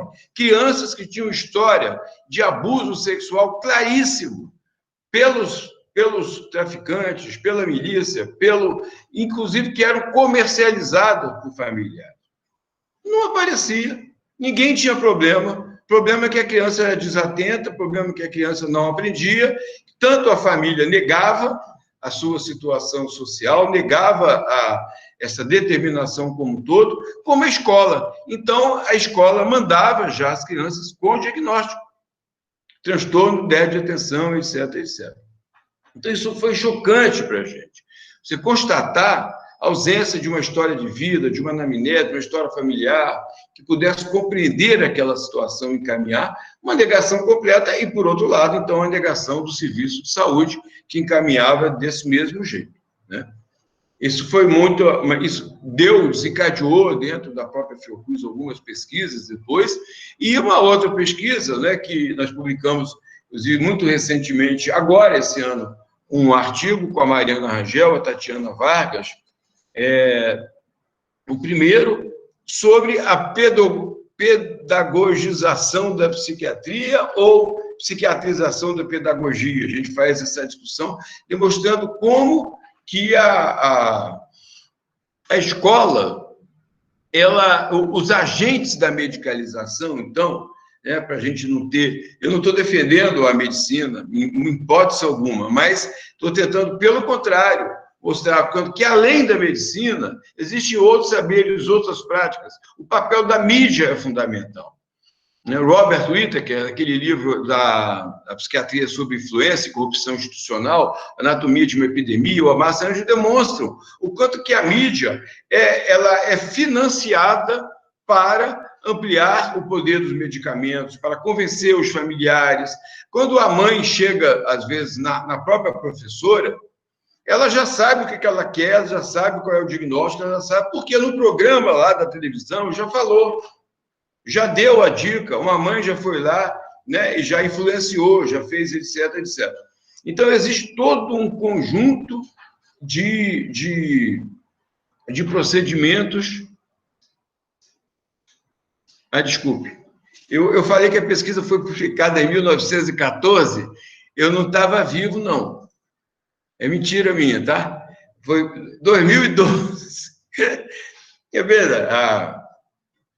A velhice, eu participei de uma live semana passada sobre velhice. A pesquisadora, muito interessante, dizia: eu não gosto que chame terceira idade, que é forma também de negação do envelhecimento. Nós estamos ficando velhos e precisamos saber isso, que envelhecer é da vida, e nós temos aqui não negar o envelhecimento, mas viver com ele de maneira diferente. Então, essa outra pesquisa mostra isso, né? E, por outro lado, uma outra etapa, uma outra face dessa pesquisa é o quanto que cada vez mais a psiquiatria está construindo argumentos para prescrever medicamentos em crianças cada vez mais jovens. Crianças em idade pré-escolar já estão indo para, por influência da família, por noções que a família constitui, da vizinhança, dos parentes, etc., a um médico solicitando prescrição de medicamentos como Ritalina, etc. Então, eu vou tentar... Eu não sei quanto tempo eu tenho, eu não olhei o horário na hora que eu comecei, mas... Não, mas você ainda tem uns 15 minutos, 15? Fica à vontade, pode fechar. Não, uns 10 minutos, uns 5 minutos, enfim. Não, é porque eu acelerei aqui para falar um pouco, né? Assim, esse momento é muito complexo. Eu confesso a vocês, assim, que estou pedindo help, um socorro, né? A gente precisa... A Cida trouxe um monte de elementos, a Gisele, eu acho que vocês, certamente, no debate, vão contribuir, mas nós estamos nesse momento dessa crise, que eu falei, a crise é um analisador, mas a crise também nos servirá como um catalisador, né? Nós vamos tentar reconstruir questões, vamos tentar recolocar questões, né? Eu acho que algumas delas é isso. Nós temos que ter uma atuação permanente, sistemática, de crítica à ciência. crítica à ciência. Nós temos que ter uma relação de uma atitude epistemológica crítica. Não é se calcar na ciência quando ela nos interessa ou criticá-la quando ela não nos interessa. Eu acho que essa é uma das questões que estão em jogo. Nós vemos, por exemplo, a crítica ao uso de máscara, a Gisela falou, a crítica a se existe ou não a epidemia, né? A crítica à vacina, o negacionismo da ciência, que a Terra não é redonda, que a Terra é plana. Curioso, nós estamos vendo algumas críticas à ciência. Por outro lado, esses mesmos atores, esses mesmos segmentos que criticam a ciência, dizem que o transtorno mental é um distúrbio, desequilíbrio neuroquímico. Dizem que tem um efeito geneticamente comprovado. Então, é curioso. Então, como atuar? A minha atitude, enquanto professor, enquanto pesquisador, enquanto, de alguma forma, alguém que forma opinião, é uma atitude crítica em relação à ciência. Tomar a ciência como uma referência, entre outras, isso que o Boaventura nos falou do paradigma emergente, mas colocá-lo em discussão, efetivamente, verificar as possibilidades, capacidades, etc. Então, nós estamos vendo, nesse mesmo momento, com a mesma questão da epidemia, narrativas opostas, curiosamente, e que confundem, às vezes. Quem foram os contrários, os setores contrários à vacina, na revolta da vacina com Oswaldo Cruz? Os republicanos, os positivistas, os defensores da ciência. Então, os cenários são muito complexos e requerem de nós algumas atitudes. Então, para mim, uma atitude é essa, uma atitude de crítica permanente, inclusive, de verificação, na medida do possível, das nossas limitações. A outra questão é a questão da relação com o mercado. Com o mercado. O campo da psiquiatria, nós temos que demarcar claramente quem são os atores, as entidades que estão aí, no momento, não defendendo uma política de saúde mental por questões teóricas, epistemológicas, por questões científicas, terapêuticas, mas que estão defendendo o mercado. Por exemplo, essa questão da ampliação da internação compulsória de jovens, de crianças e adolescentes, comunidade terapêutica, é um crime absurdo. É um crime absurdo. Por que as comunidades terapêuticas estão crescendo? Tem lá um lado de um mercado da fé, o mercado religioso, que é uma disputa também de narrativa do significado da vida, do significado do poder, das relações humanas, das relações sociais, em que você retira do Estado, da Constituição. Aqui do lado da minha casa escreveram: abaixo a Constituição, viva a Bíblia. Então, é uma disputa, claro, de narrativas, etc. Mas que tem a ver, não nos enganamos, com o mercado que também é dinheiro. Com o mercado não só simbólico, mas com o mercado financeiro. Porque um grande número, que nós chamávamos antigamente, na matéria de história, de exército de reserva, que era aí a mão de obra de reposição para o mercado de trabalho. Agora, o exército de reserva é tão grande, entendendo? Que se há um exército que está pequeno, é aquele que está conseguindo trabalhar. No mais, está aí a busca, então. Existem algumas políticas para esse segmento que está à margem da sociedade, que são as estratégias, por exemplo, falado agora pelo BEM, de necropolítica. Deixar morrer de Covid, deixar morrer por falta de saneamento. Descobrimos agora, e isso não é desse governo agora, quantos milhares de pessoas estão à margem do saneamento, à margem da era digital, à margem de salários, Então, deixar morrer. Parte dessa população pode morrer porque não há política pública, não há trabalho, não há mercado, não há local de morar, não há como educar, não há como... E nem haverá, já estão dizendo, como aposentá-las no futuro. Então, se elas partirem antes, é melhor para essa política, essa necropolítica. O outro segmento morre pela guerra ao tráfico, que nós sabemos que a guerra às drogas é uma líder negra norte-americana dizia: a guerra ao tráfico é um sucesso. É uma matéria dela no New York Times. Por que é um sucesso? Porque mata negros, mata pobres, encarcera negros, pobres, mulheres, etc. Ela é um sucesso enquanto uma política de extermínio, uma política de controle, entendendo? De população genocida, e que não tem nada de guerra às drogas. Entendendo? As guerras às drogas, por esse motivo, uma grande resistência dos setores conservadores e que se dizem em defesa da sociedade quando são proibicionistas, porque esse é o seu mercado.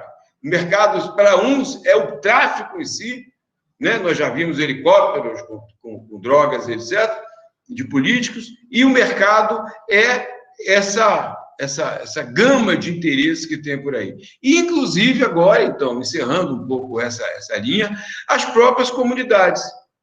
O Estado não tem o que fazer com determinado segmento da população, nem como matá-los diretamente, exterminá-los, então eles viram massa de mercado, viram objeto de lucro para os segmentos que recebem altíssimas fortunas de emendas parlamentares, de Ministério da Justiça, etc., etc., quando não, denúncia que já havia sido feita há muitos anos atrás pelo Tim Lopes, um jornalista que foi assassinado, vocês lembram, quando não retiram das famílias a troco de chantagem, ameaçando devolver a pessoa, dizendo que não tem dinheiro, que os recursos públicos são suficientes. Eu já conheço pessoas que estão há anos em comunidades terapêuticas. Então, é um mercado, como os grandes manicômios, ficavam pessoas 30, 20 anos, manicômio pago pelo SUS, agora, fundamentalmente, a grande estratégia é a comunidade terapêutica, com a desregulação total, entendendo? Que minimamente teria se fosse via o SUS, no caso que nós conseguimos com o PNASH, né, os programas de acompanhamento dos hospitais psiquiátricos, nós íamos ver. Então, agora, eu queria encerrar com a questão da criança, né? É um crime absurdo. O Estado, ao invés de prover políticas públicas, escola, políticas educacionais, políticas sociais, de arte, inclusão pela arte, a cultura, o lazer, o esporte, país riquíssimo nessas capacidades artísticas, esportivas, etc., está promovendo financiamento contra o Estatuto da Criança e do Adolescente, contra a Constituição e contra o próprio Conselho Nacional de Direitos Humanos e de Drogas, né? Tomando decisões de encarcerar crianças por até 9 meses nessas instituições, aí retirando da casa, retirando da escola, retirando da vida social. Então, nós estamos num momento de muita dificuldade, de muita luta, né? Eu vou falar a palavra final, apesar dessa minha ênfase, desse meu discurso, eu acredito que nós temos a resistir pela paz. Nós temos que resistir pela paz, pela capacidade de conversar com as pessoas, não de enfrentá-las, né, na altura do ódio, jogar uma garrafa de água na mulher que está no carro, ou a mulher do carro descer para dar tapa. Isso é o que é esse poder genocida, esse poder necropolítico que é de nós. Que nós usemos as mesmas armas do ódio, da intolerância, da falta de solidariedade, etc.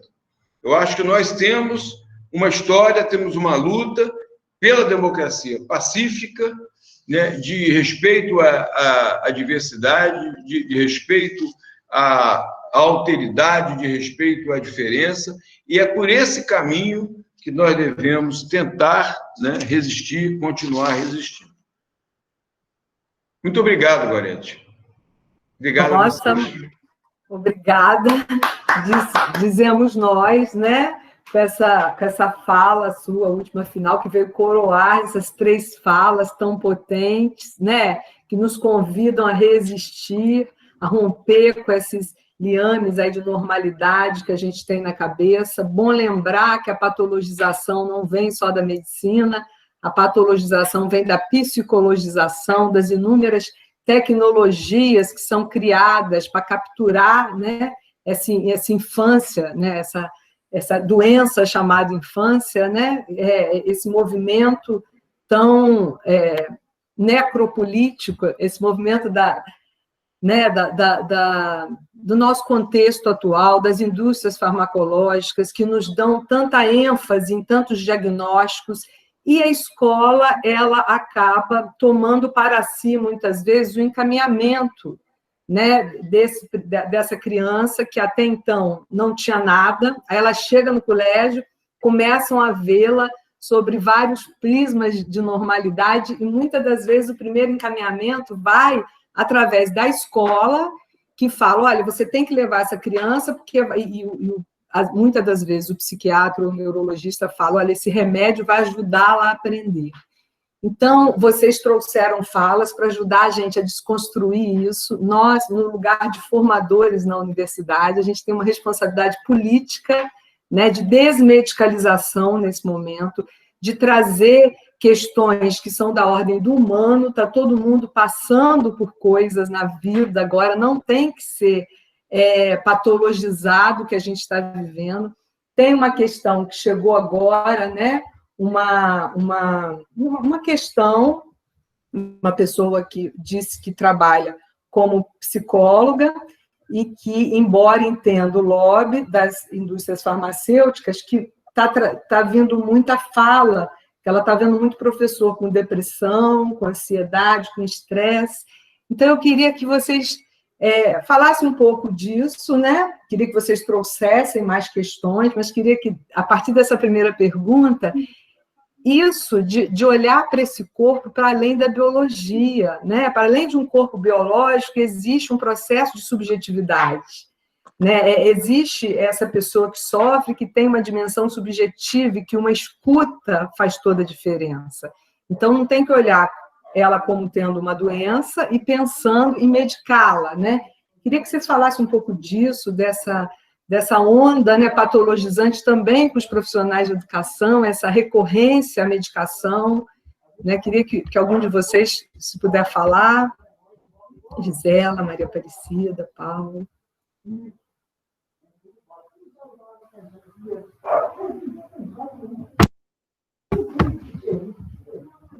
Gisela está com o microfone desligado, se puder falar, depois Maria Aparecida. Eu posso? Pode, por favor. Posso?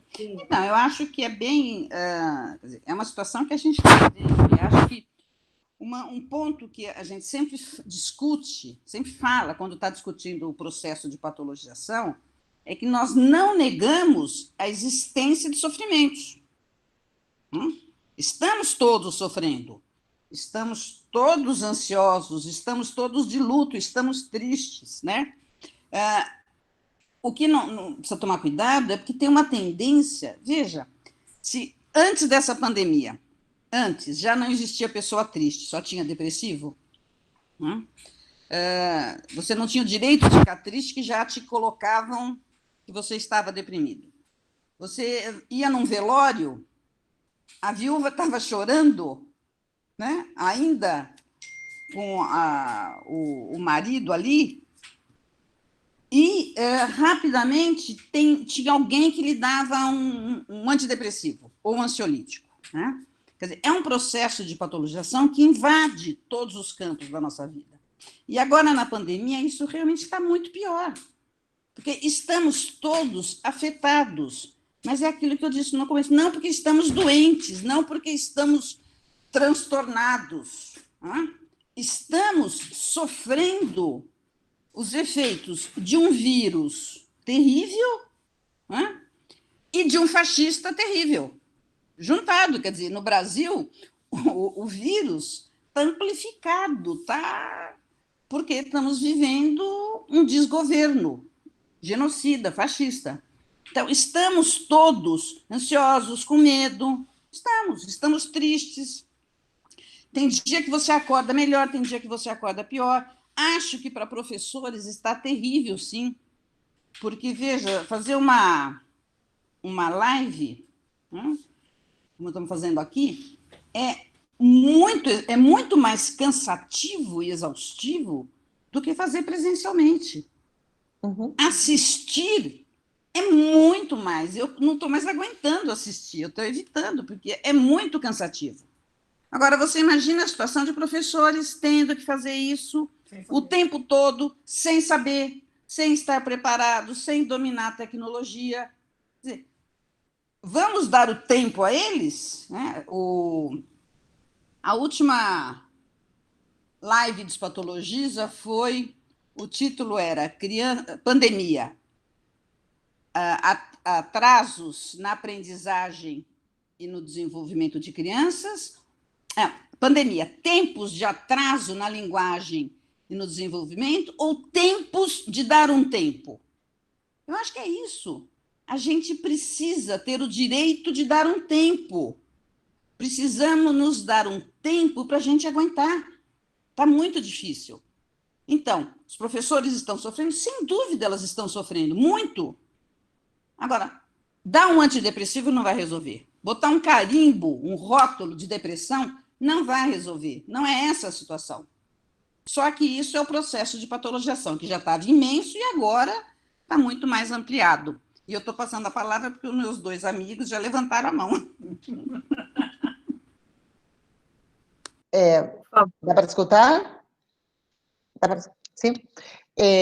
Eu concordo aí com a Cida e eu queria somar 2 coisas mais, não? Estão falando, todo mundo fala das escolas fechadas, não? Então, as escolas não estão fechadas, as escolas estão trabalhando, os professores estão trabalhando muito, sim? Então, as escolas não estão fechadas, as escolas estão abertas de outras formas, e são formas mais difíceis, mais exigidas, porque os professores, ninguém estava preparado para isso. Essa frase que nós escutamos muito tempo, não? Muitas vezes, com todas as nossas crianças assim, difíceis, não, eu não estou preparado para isso. E nesta situação, ninguém está preparado para isso, né?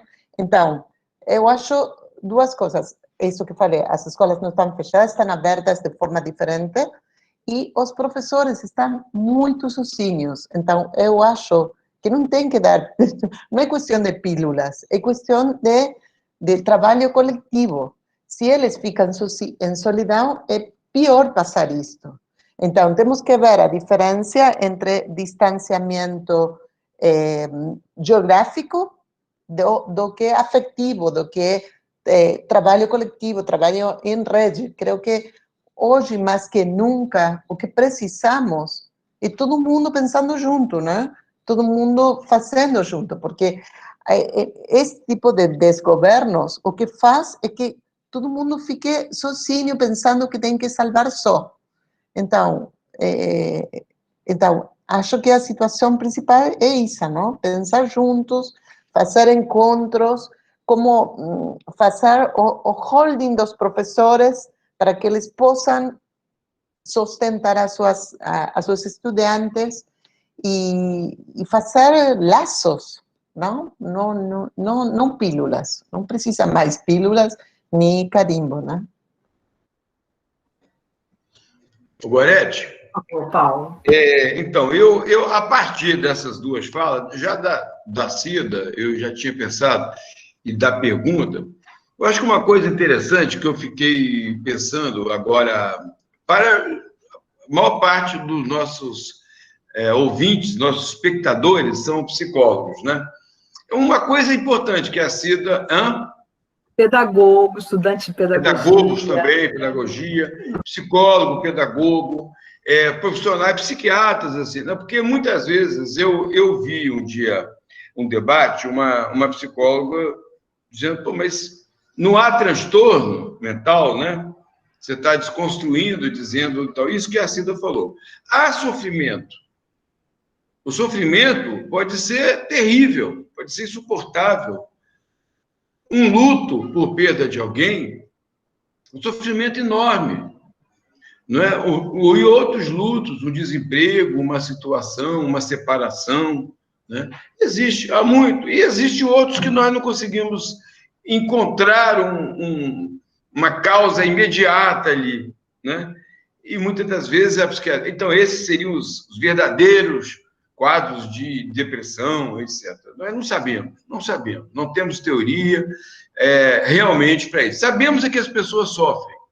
E quando elas sofrem, elas precisam de cuidado, elas precisam de ajuda. Então, quando eu falo, quando eu ataco o modelo biomédico, ou mais do que biomédico, neuroquímico, bioquímico do transtorno, do sofrimento, dizendo que o sofrimento é isso, é um distúrbio da recaptação dessa ou daquela substância no problema e tal, eu estou atacando uma narrativa, uma disputa de narrativa, que significa que não há conflitos internos, subjetivos, falta, utopias, desejos, entendendo? Dúvidas e outros sentimentos, as paixões humanas, né? As paixões da filosofia, que afetam a alma, que afetam o psíquico, e que esse tipo de sofrimento não precisa de ajuda. Pelo contrário, eu acho, inclusive, que isso revaloriza o trabalho tanto de um pedagogo que quer sair de determinado lugar formal, burocrático, que a escola lhe coloca, ou que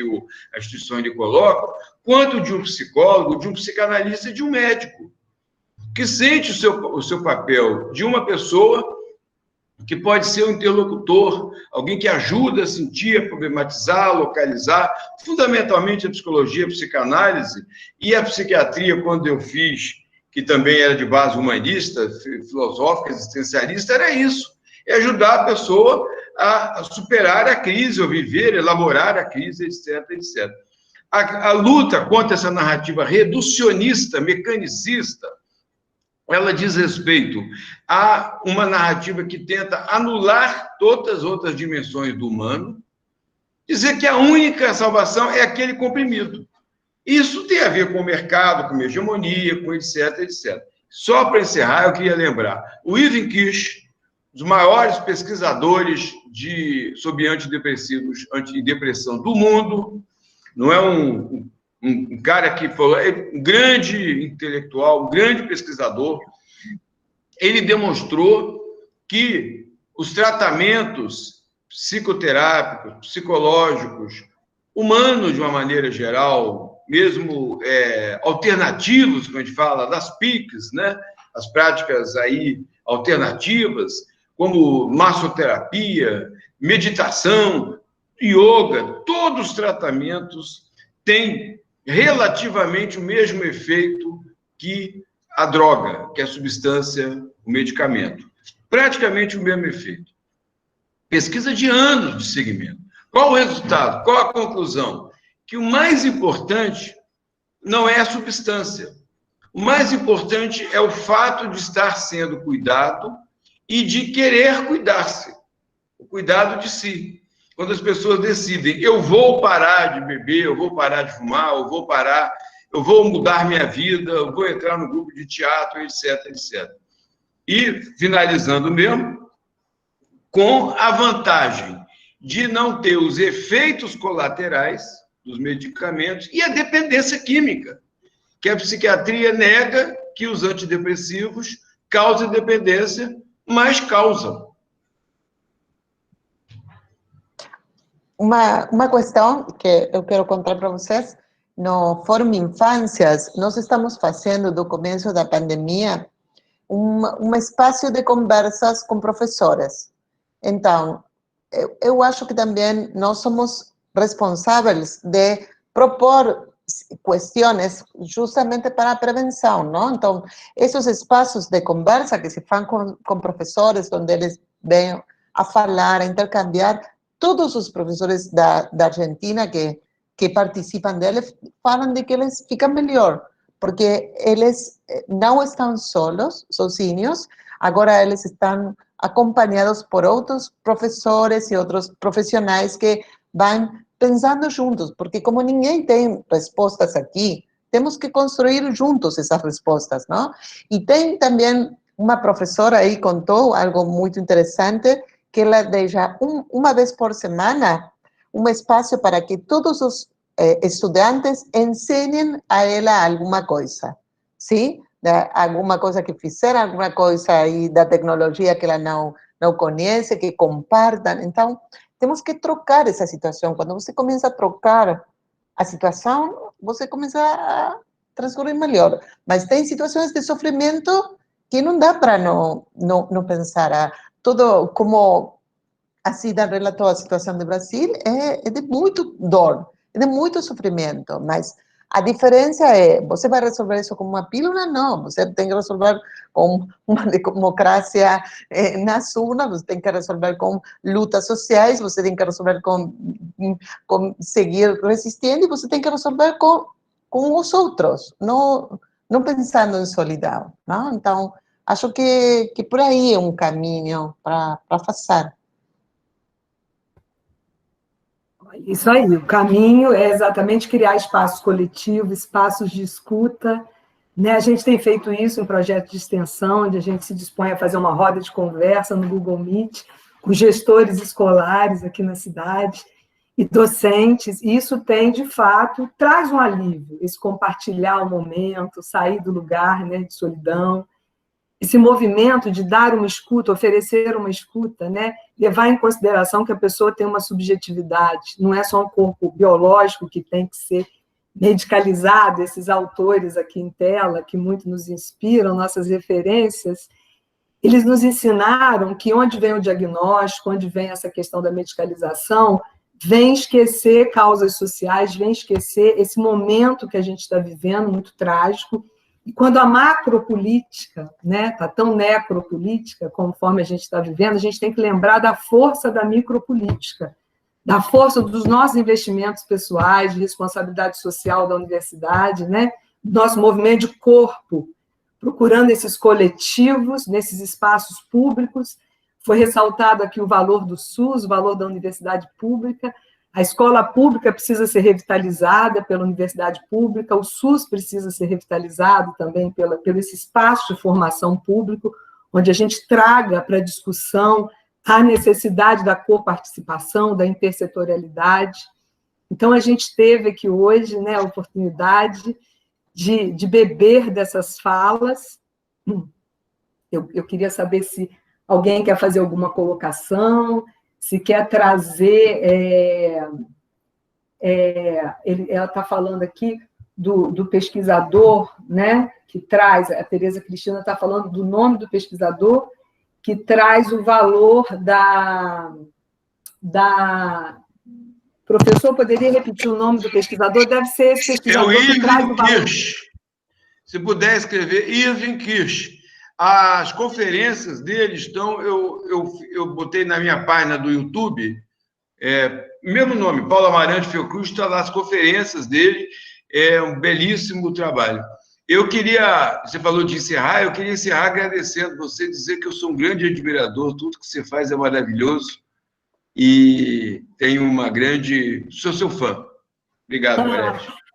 Olha, eu que agradeço muito a presença de vocês, assim, a gente não tem nem palavras, né? Em nome da comissão do evento, a gente quer agradecer a participação da Gisela, do Paulo, da Maria Aparecida Moisés, das pessoas que estiveram conosco nos assistindo, né? Informando que a programação do evento, ela está bem intensa, e hoje a gente tem o Museu de História Natural de Santo Antônio de Pádua, o professor Marcelo agora. Agora a gente está falando de abrir os vídeos para a gente tirar uma foto, tá? Eu queria... Gorete, quero agradecer antes que encerre, né? Acho que foi um encontro extremamente importante, um bom encontro, né? E que nos potencialize ainda mais, nos torne ainda mais fortes e resistentes. E eu queria lembrar para todos que no canal do YouTube do Despatologiza tem todas as lives gravadas, que têm sido várias. O Paulo foi o primeiro, ele inaugurou a nossa série de lives que a gente começou esse ano. Já foram várias muito importantes. Tem uma programada com a Gisela e a Bianca Angelucci, que a gente está tentando marcar a data, né? Foram muitas que aconteceram, estão todas lá, e a gente está sempre divulgando. A próxima será no dia 12 de outubro, sobre políticas de saúde mental para crianças e adolescentes. o histórico dessas políticas. Estão todas lá, convido vocês a assistirem, eu acho que tem bastante coisa muito importante lá. E agradecer a possibilidade de estar aqui com todos vocês. É muito importante. Muito importante para a gente também, e realmente as lives desse patologista são maravilhosas, vale muito a pena acessar. Gisela, muito obrigada pela presença, muito nos honrou, né? Sua presença aqui, todos vocês, todos convidados internacionais aqui nessa mesa, né? Enfim. Gorete, eu botei o nome do Ivan Kish no chat, tá? Obrigada, Paulo. Gente, todo mundo abriu? Já deu para fotografar, Fernanda? Já fotografei. Então, também queria agradecer em nome da comissão organizadora, né? A gente está podendo, ao mesmo tempo em que estamos aqui na luta para funcionar para todos, a gente está tentando acompanhar também. Tem alguns membros aqui da comissão que estão assistindo também, a Geórgia está aqui, tem outros professores lá de Pádua também, Margarida, Romã, Maristela, muito bom ver todo mundo, né, participando aí do nosso evento, primeiro evento do nosso programa de pós, coordenado pela Gorete, né, com tanta potência aí de discussão importante para nos acalentar nesse momento difícil, né? Então, as falas muito preciosas. Eu queria agradecer muito em nome de todos e todas e todos. Obrigado, Fernanda. Obrigado a toda a comissão aí, a todo mundo também. Obrigada. Vocês vão mandar a gravação disso? Vamos mandar a gravação. Já falei, eu sei.